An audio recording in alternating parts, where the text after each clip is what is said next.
Hello, everyone. So my name is Nimrod Rogel, and for the past 8 years, I lived in the Negev with my 4 kids and wife. And I want to talk to you about a place that changed the way I see the desert and maybe even the way I see Israel. It's called Project Wadi Attir, and it's more than just a project. It's a living model of what happened when heritage, sustainability, and community come together to create a shared future. 3 years ago, a friend of mine called me and told me that I have to meet Dr. Muhammad El-Nabari. Muhammad is a chemistry and was the former mayor of Hura, the second biggest Bedouin city in Israel. I drove 30 minutes into the desert, dry land, yellow hills, nothing but dust. Suddenly I saw a green oasis in the middle of the desert. I stepped outside of the car. I saw Dr. Muhammad El-Nabari. He told me, Ahlan wa sahlan, brought me a Bedouin cup of coffee, bitter, strong, no sugar. We sat under a tree and we just spent the next hour and a half talking. He told me about his dream. A dream to open a sustainable farm in the desert that bring innovation and tradition together, and to create a shared space for Bedouin and Jewish people to meet one another and to break the bridges, or to build new bridges, to break the walls, sorry. I just fell in love in this place. It touched everything I care about and I love. Food, community, and a purpose. From that day, I am managing this place. I have the honor of managing and leading this place. And just like Dr. Muhammad El-Nabari took me on a walk that day, I want to take you on a short walk with me to meet Project Wadi Attir and the people behind it. Let's start in the medicinal plants field. As soon as you step in, the air changes. Every few meters, you move from one perfume to another. From za'atar to sage, from rosemary to mint, the smells fill your lungs. You rub the leaves between your hands, and the oil stays with you all day. You can sniff it wherever you want. Here you meet Ali El-Hawashla. Ali is a Bedouin healer, 73 years old. He is one of the few elders left who still knows everything about the medicinal plants in the desert. Which herb helps your headache, which herb is good for your skin, which extract is good to make a soap, and so on. Only 2% of the Bedouin today are over 65 years old. And with them lives 1,000 years of knowledge born from surviving in the desert. At Wadi Attir, we're working to preserve it so that wisdom won't fade away and become a source of pride. When young Bedouins learn from people like Ali, they don't just learn about plants, they learn who they are. I brought some za'atar with me. I'll pass it around in a second for you to smell. Now let's keep walking. We leave the fields of Ali and head towards the sound of bells and bleeding. Here's Narges, my colleague. Narges, can you please pass around the za'atar that I brought?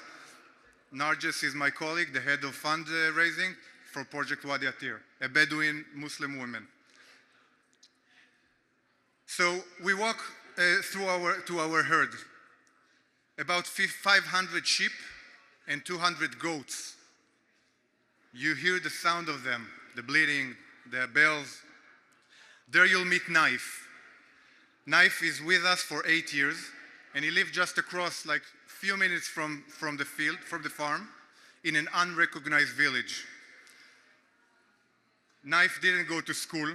He didn't have the opportunity, but now he's sending his kids to the best school he can afford because he understood how important it is going to school.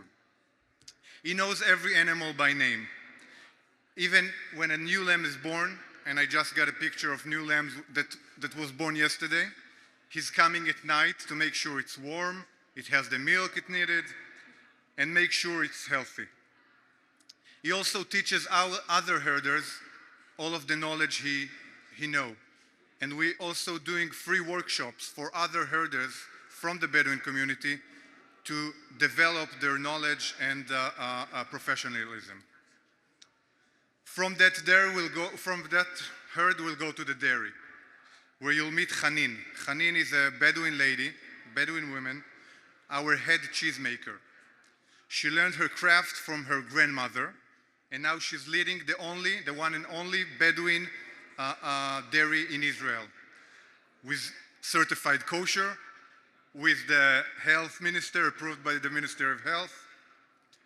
And four women work there, producing traditional cheese like labane, butter, yogurt, samne, the Bedouin ghee, and even a yogurt stone. A yogurt stone is a special yogurt that the Bedouin made it to survive in the desert with no refrigerated. I call it the Bedouin Parmesan.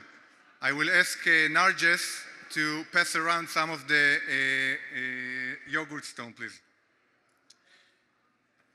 Our cheese are now served in top restaurants from Tel Aviv to Jerusalem to Haifa. And when the Bedouin cheesemaker hear and see that the best chefs are using their cheese, you can see the pride in their eyes. That's what empowerment tastes like.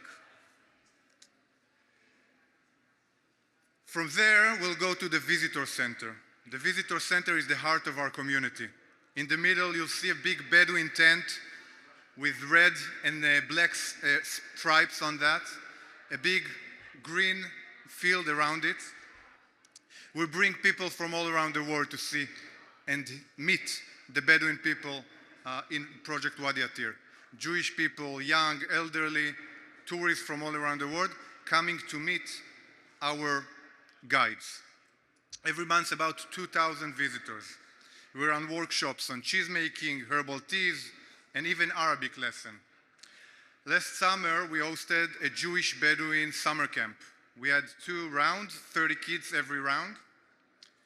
They played together, talked together, worked together.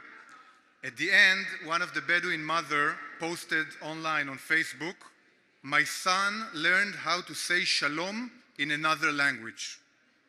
For her, that word was everything. Because when 2 children meet, there's no barriers. We, the adults, are the ones that build them. At Wadi Attir, everyone sees that there is another way.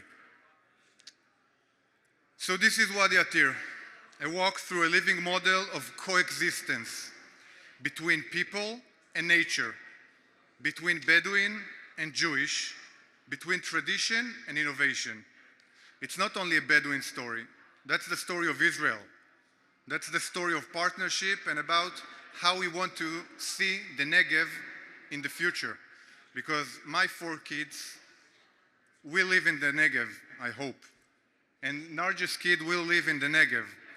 And if we want to strengthen the Negev, we have to face the 350,000, a third of the population of the Negev, the Bedouin people, that live there. So I invite you, next time you're in Israel, please come to visit, take a workshop, bring your family, spread the word, help us reach more and more people all around the world, and help us to build a stronger Negev. Thank you. Shukran, toda. And I'll pass around some of the products from Project Wadi Attir. You feel to, please, smell it, taste it, feel it. Thank you very much.